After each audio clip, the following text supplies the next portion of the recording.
ছেলে মেয়েদের মানুষ হতে দাও, ভালো মন্দ বিচার করার ক্ষমতা অর্জন করতে দাও। তারপর বড় হয়ে যদি তারা মনে করে ধর্ম করবে, তারা ঠিক করবে কোন ধর্ম করবে কোন ধর্ম করবে না। যদি ধর্ম করতে নাও চায় তাহলে কোনো অসুবিধা নেই, তার নাগরিকত্ব থাকবে, ভোটের অধিকার থাকবে, ভারতবর্ষের যে কোনো রাজ্যে তারা স্থায়ী বসতি স্থাপন করতে পারবে। কি খাবেন কি খাবেন না, কি পোশাক করবেন কি পোশাক করবেন না, তাদের ছেলেমেয়েরা তাকে বন্ধু বাছাই করবে বন্ধু বাছাই করবে না, এই সমস্ত বিষয় তারাই নির্ধারণ করার চেষ্টা করছে। তাদের সাংস্কৃতিক কর্মকাণ্ড কি হবে না হবে, তাদের ধর্মীয় আচরণ তারা কিভাবে প্রতিপালন করবেন করবেন না, এগুলো সমস্ত নিয়ন্ত্রণ করার চেষ্টা করছে। কোথায় যাচ্ছি আমরা?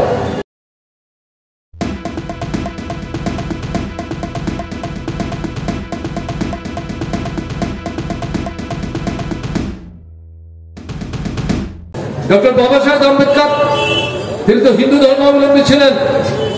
তিনি এই হিন্দু ধর্ম পরিত্যাগ করে বুদ্ধ ধর্ম অবলম্বন করেন, হাজার হাজার দলিত অংশের মানুষকে সঙ্গে নিয়ে তিনি খুব ব্যক্ত করে বলেছেন, এই হিন্দু ধর্মের আশ্রয় থেকে আমার কি লাভ হচ্ছে? এই যে লাখ কোটি মানুষ যারা দলিত মধ্যিত পেছনে পড়া, খাবার নাই, বস্ত্র নাই, লজ্জা নেই, মাথা গুঁজবার জায়গা নাই, লেখাপড়ার সুযোগ পায় না, এই পরিবারের সন্তান সন্ততিরা অসুস্থ হলে পরে চিকিৎসার কোনো ব্যবস্থা নাই। কথা বললে এই হিন্দু ধর্মের যারা উচ্চস্তরে বসে আছেন তাদের কাছে কোনো গুরুত্ব মূল্য পাওয়া যায় না। তাহলে এই ধর্মের পতাকা ধরে থেকে আমার কি লাভ হচ্ছে? এই ধর্মান্তরিত হয়ে তিনি বুদ্ধ ধর্ম গ্রহণ করেছেন। তিনি আমাদের দেশের সংবিধান প্রণেতা কমিটির সভাপতি এবং সেই সংবিধানের খসড়ায় এই ধর্মনিরপেক্ষতার বিষয়বস্তু অন্তর্ভুক্ত হয়েছে। এবং সেখানে কি বলা হলো, ধর্মের নামে রাজনৈতিক দল করা যাবে, ধর্মের কথা বলে ভোট চাওয়া যাবে। যদি ধর্মের সুশ্রী দিয়ে কেউ ভোটে জিতে, তারা প্রমাণ করতে পারলে কোর্টে যিনি জিতলেন এটা বাতিল হয়ে যাবে, যিনি পরাস্ত হলেন তাকে ইচ্ছা করলো বিচারকরা তাকেই জয় বলে ঘোষণা করতে পারেন, অথবা মনে করল ইলেকশন কমিশনকে আবার সেই কেন্দ্রে নূতন করে ভোটের আয়োজন করবার নির্দেশ দিতে পারে। এরকম ঘটনা 52 সালের পর থেকে এই সময়ের মধ্যে অনেক হয়েছে আমাদের কোর্টের সিদ্ধান্তের ভিত্তিতে। কাজেই এই যে ধর্ম নিরপেক্ষতার দৃষ্টিভঙ্গি আমাদের ছেলে মেয়েদের পাঠ্যপুস্তকে এই ধর্ম নিরপেক্ষতার দৃষ্টিভঙ্গিতে যেটা বলা হয়েছে, এখানে ধর্মের বিষয় থাকবে না।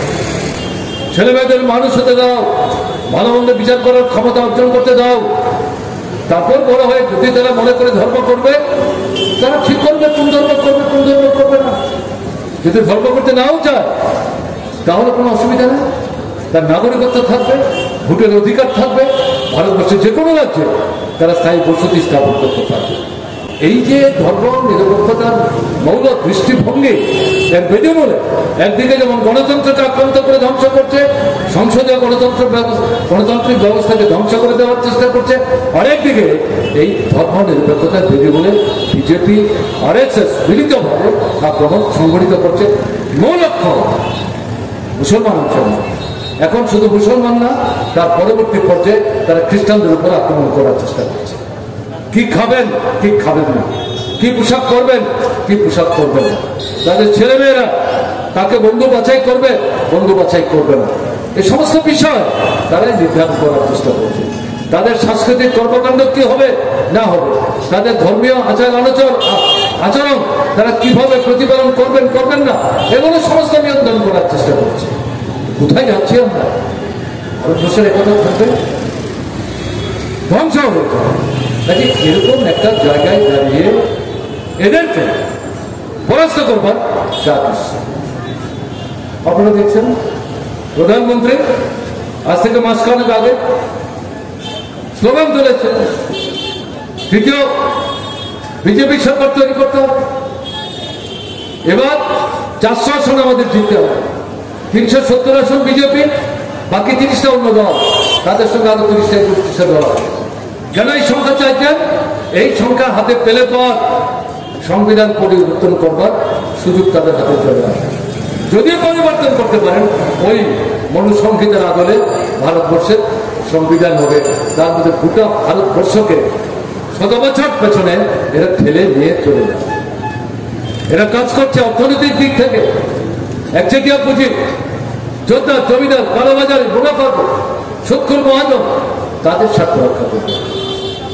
এই সংবিধান পরিবর্তন করতে পারলে তাদের জন্য আরো নতুন নতুন কালো আইন তৈরি করে তাদেরকে তারা সাহায্য করবে, তাদের উপর ভিত্তি করে তারা রাষ্ট্র ক্ষমতা চালাবার চেষ্টা করবে। কাজে এরকম একটা পরিস্থিতির মধ্যে দাঁড়িয়ে এদেরকে যদি এই নির্বাচন ঠেকানো না যায় তাহলে ভারতবর্ষ ধ্বংস হয়ে যাবে। এই কারণেই প্রশ্ন আসছে, সংবিধান ছাড়া দেশ না, আর দেশ না থাকলে পর সংবিধানের সার্থকতা কোথায়? কাজে এই দুটোকে রক্ষা করতে হবে। এই দুটোকে রক্ষা করতে করার মধ্য দিয়ে গণতন্ত্রকে রক্ষা করতে হবে এবং আমাদের ধর্মনিরপেক্ষতার যে মতাদর্শ তাকে রক্ষা করতে হবে। এগুলো রক্ষা করার মধ্য দিয়ে বেঁচে পড়তে থাকার জন্য শুধু সংবিধান রক্ষা করলে পর, গণতন্ত্র রক্ষা করলে পর, ধর্মনিরপেক্ষতা রক্ষা করলে পর আমাদের পেটের ক্ষুধা দূর হবে না। কাজ চাই, রোজগার চাই, খাবার চাই, চাকরি চাই, শিক্ষা চাই, চিকিৎসার জন্য ওষুধ চাই, পত্র চাই, হাসপাতাল চাই, ডাক্তার চাই, নার্স চাই, প্যারামেডিক্স চাই। করছে বিজেপি সরকার, করছে না, সম্পূর্ণ উল্টো দৃষ্টিভঙ্গি নিয়ে এগিয়ে যাওয়ার চেষ্টা করছে। চিকিৎসার দাম কমাতে যাও, কালোবাজারি বন্ধ করুন, বেআইনি মজুতদারি বন্ধ করুন। যারা কালোবাজারি করছে, বেআইনি মজুতদারি করছে, কৃত্রিম অভাব তৈরি করে মনোহর পাহাড়কে পর্বতে পরিণত করছে, তাদেরকে জেলখানায় ছুড়ে ফেলুন। মুখ দেখবেন না, দল দেখবেন না, ধর্ম বর্ণ দেখবেন না, এরা দেশের শত্রু। বিজেপি সরকারের ক্ষমতা আছে, হিম্মত আছে এবং জিনিসের দাম কমানোর জন্য পাশাপাশি কেন্দ্রীয় সরকার রেশনের দোকানের মাধ্যমে, যেখান থেকে ৮০-৮৫ কোটি মানুষ জিনিসপত্র কিনে, সেখানে ১৩টা-১৪টা অত্যাবশ্যক সামগ্রী সস্তায় এক দামে ভর্তুকিতে কেন্দ্রীয় সরকার সেখানে বন্টন করার ব্যবস্থা। টাকা থেকে আসবে? টাটা, বিড়লা, ডালমিয়া, চিকানিয়া, মফস্বল, জৈন, রিলায়েন্স, আম্বানি, আদানি, এদের সঙ্গেই তো আপনাদের এখন উঠা পড়া বসা। তাদেরকে সাহায্য করছেন, তারা ট্যাক্স ফাঁকি দিচ্ছে, বিদেশে নিয়ে যাচ্ছে, অন্য নামে বিদেশে ব্যাংকে টাকা রাখছেন, তাদের ক্যাশাগ্র স্পর্শ করছেন। আমাদের জাতীয় ব্যাংক থেকে লক্ষ লক্ষ কোটি টাকা তারা নিয়েছেন, ফেরত দিচ্ছেন না, এগুলো ছাড় দিচ্ছেন। গরিব মানুষ, মধ্যবিত্ত মানুষ জায়গা জমি বন্ধক রেখে ব্যাংক থেকে ঋণ নিচ্ছে, দিতে পারছে না, সেখানে তাদের জায়গা সম্পত্তি ব্যাংক প্রুফ করছে, কিন্তু বড় বড় পুঁজিপতিদের তাদের ক্যাশাগ্র স্পর্শ করার সাহস হিম্মত দেখাচ্ছে না। তাহলে সরকারটা কাজ পরিষ্কার হয়ে যাচ্ছে। কাজে এরকম একটা জায়গায় দাঁড়িয়ে আমরা যেটা বলছি, এই পদক্ষেপগুলো নিতে পারলে পর জিনিসের দাম কমানো যাবে। কে বলেছে জিনিসের দাম কমানো যাবে? বেকারদের আজকে আমাদের দেশের মধ্যে বেকার সমস্যা কোথায় গিয়ে যাচ্ছে? স্বাধীনতার পর থেকে গত 10 বছরে বিজেপি সরকারের দৌলতে অতীতের সমস্ত রেকর্ড মান করে দিয়ে বেকারদের এটা বিরাট, এটা বলা যায় শক্তি, সেখানে সমবেত হয়ে বসে আছে, কোনো কাজ নাই করবে না। প্লিজ চুরি করবেন না। একজন কন্টেন্ট ক্রিয়েটার অত্যন্ত কষ্ট করে তার কাজকে এগিয়ে নিয়েছে, তাই তার কাজকে সাপোর্ট করুন, তার কাজকে ভালোবাসুন, কিন্তু তার কাজ নিজের চ্যানেলে তুলে দেবেন না। কারণ জানবেন, পাইরেসি কিন্তু একটা অত্যন্ত দণ্ডনীয় অপরাধ। আপনারা দেখছেন আওয়াজ, রোজকারের হক কথা। For more updates about Awaaz, please subscribe our YouTube channel Rajshekhar thali.